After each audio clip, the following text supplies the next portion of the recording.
Hello students, this is Ms. Gaushia Afreen, teacher of Freshbird School. Today I will teach you about housing and clothing. तो ये class 3 का topic है, chapter 6 housing and clothing. तो our house protect us from heat, cold, rain and storm. It keeps us safe. हमारे जो घर होते हैं वो हमें हीट, कोल्ड, रेन और स्टॉर्म से बचाते हैं और ये हमें सेफ़ रखते हैं. तो different types of houses different types के होते हैं. In villages houses are mostly made up of mud, sticks and straw. Villages में जो हाउसेस होते हैं वो ज़्यादातर मड, स्टिक्स या स्ट्रॉ से बने होते हैं, जिसे हम कच्चा हाउस बोलते हैं. यहाँ आप पिक्स में देख सकते हैं. These houses are called कच्चा हाउसेस. ऐसे घरों को हम लोग कच्चा हाउसेस कहते हैं. They are not very strong. ये ज़्यादा मजबूत नहीं होते हैं. In cities houses are mostly made of bricks, iron and cement. और सिटीज़ में जो होते हैं घर जो है ज़्यादातर ईंटें, लोहे या सीमेंट से बने होते हैं. ऐसे हाउसेस को हम लोग पक्का हाउसेस कहते हैं. They are strong houses. ऐसे ये जो हाउसेज पक्का हाउसेज होते हैं ये बहुत स्ट्रॉन्ग होते हैं. In places very trains a lot stilt houses are made of wooden poles called stilts. तो ऐसे भी बहुत सारे ये जो पक्का हाउसेज होते हैं ये बहुत स्ट्रॉन्ग होते हैं. और कुछ प्लेसेस में जहाँ बहुत ज़्यादा बारिश होते हैं ऐसे जगहों पे स्टिल्ट हाउसेज बनाए जाते हैं वुडन पोल से, जिसे हम स्टिल्ट्स कहते हैं. यहाँ पे आप देख सकते हैं ये स्टिल्ट हाउसेज है. जिन जगहों में ज़्यादा बारिश होती है उन जगहों में ऐसे घर बनाए जाते हैं. In ice cold places people cut blocks of ice to make houses called igloos. अब जो ठंडी वाली जगह होती है, जहाँ पे जो बर्फीली जगह होते हैं वहाँ पे लोग आइस के ब्लॉक्स को काट कर घर बनाते हैं, जिसे हम इग्लूज कहते हैं. ये रहा igloo. People who roam around from place to place are called nomads. तो जो लोग एक जगह से दूसरे जगह रोम करते हैं, घूमते हैं, जिनका एक कोई परमानेंट घर नहीं होता है, ऐसे लोगों को हम लोग नोमैड्स कहते हैं. They live in tents and caravans. ऐसे लोग कारावंस या टेंट्स में रहते हैं, ऐसे टेंट्स बनाकर या फिर ऐसे कारावंस में रहते हैं. Some people also make houses on boats. कुछ लोग जो है बोट्स पे भी घर बनाते हैं.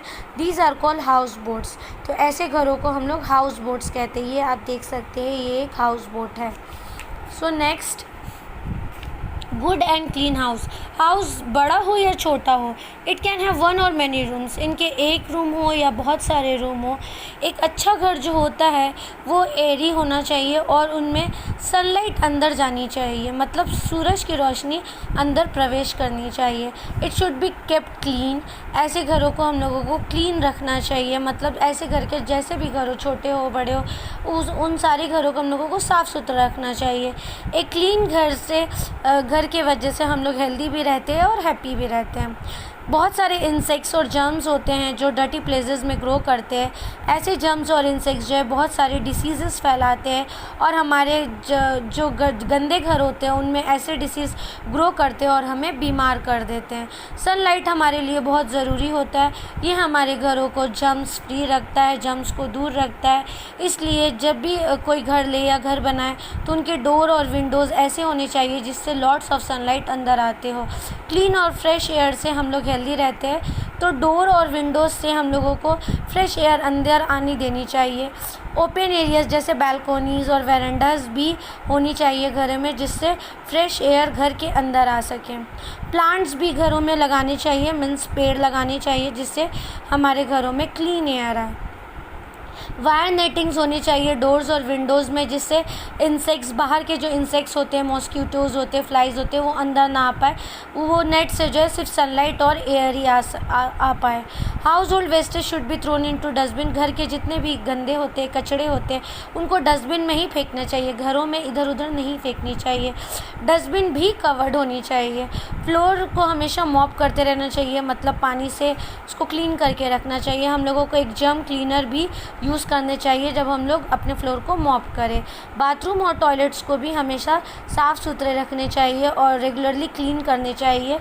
बाथरूम और किचन के ड्रेन्स को भी वेल कवर्ड रखनी चाहिए, जिससे इंसेक्ट्स और फ्लाइज या कॉकरोचेस दूर रहें. गार्बेज बीन्स को भी बंद रखनी चाहिए. ऑब्जेक्ट्स को सही जगह पे रखने चाहिए, इधर उधर फेंक कर नहीं रखने चाहिए.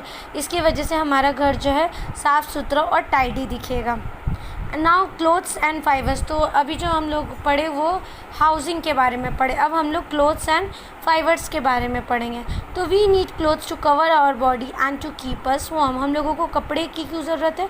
क्योंकि कपड़े पहनने से हम लोग अपनी बॉडी को कवर रख सकते हैं और ख़ुद को वार्म रख सकते हैं। क्लोथ्स हम लोगों को प्रोटेक्ट करता है हीट ऑफ द सन से, कोल्ड से, रेन से और इंसेक्ट बाइट से। अर्ली मैन जो सबसे पहले लोग आए थे, जो सबसे पहले इंसान थे, अर्ली मैन जिसे कहते हैं, वो स्किन ऑफ एनिमल्स पहनते थे खुद को कवर करने के लिए। आज हम लोग डिफरेंट टाइप्स ऑफ क्लोथ्स पहनते हैं जो डिफरेंट टाइप्स ऑफ फाइबर से बने होते हैं। फाइबर्स से हम लोग रोब्स भी बना सकते हैं, मैट्स भी बना सकते हैं। फाइबर्स नेचुरल भी होते हैं और मैन मेड भी होते हैं। नेचुरल फाइबर्स वो होते हैं जो प्लांट या एनिमल्स से आते हैं, और कॉटन, जूट, वूल, सिल्क, ये सब जो होते हैं ये सब नेचुरल फाइबर्स होते हैं। जैसे प्लांट से ये फाइबर्स आते हैं और ये फाइबर्स जो है एनिमल से आते हैं। अब मैन मेड फाइबर्स वो होते हैं जो इंसान बनाते हैं, जो इंसान खुद बनाते हैं। ऐसे फाइबर्स को हम लोग सिंथेटिक या आर्टिफिशियल फाइबर्स भी कहते हैं, जैसे नायलॉन, रेयॉन, टेरिकॉटन, पॉलिस्टर, ये सब कुछ मैन मेड फाइबर्स हैं। अब clothes that suit various climates. अब हम लोगों को वैसे ही कपड़े पहनने चाहिए जैसा क्लाइमेट हो, क्लाइमेट के हिसाब से ही कपड़े वेयर करने चाहिए। तो हम लोग को क्लोथ्स जब हम लोग पहनते हो तो वो डिफरेंट मटेरियल से बना होता है, जो डिफरेंट क्लाइमेट के हिसाब से ही पहना जाता है। जब बहुत ज़्यादा गर्मी होता है तो हम लोगों को कॉटन या जूट के बने हुए कपड़े पहनने चाहिए। कॉटन और जूट के कपड़े जो होते हैं वो हमारे बॉडी को कूल रखते हैं, हम लोगों को ज़्यादा गर्मी नहीं लगता वैसे ड्रेसेस में।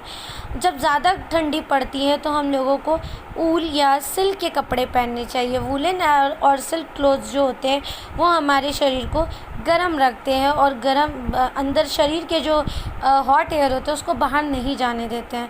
इन very cold places where it snows people wear clothes made of fur to keep themselves warm. जहाँ पे बहुत ज़्यादा ठंडे पड़ते हैं, स्नो वाले जगह पे, वहाँ पे लोग क्लोथ्स जो है फ़र के बने हुए पहनते हैं, जिससे वो लोग और ज़्यादा गर्म रहे। जब बहुत ज़्यादा बारिश होती है या रेनी सीज़न, बारिश बहुत ज़्यादा नहीं, जब रेनी सीज़न और मॉनसून सीज़न आता है तो हम लोग रेन कोट्स और गम बूट्स यूज़ करते हैं, जिसे हम लोग वाटर प्रूफ मटीरियल भी कहते हैं। इसे पहनकर हम लोग बाहर भी जा सकते हैं, जिससे हम लोग बारिश से बचे रहते हैं। सो हमारा चैप्टर कंप्लीट हो गया। आई होप आप लोगों को ये चैप्टर हाउसिंग एंड क्लोथिंग अच्छे से समझ आया होगा। Thank you.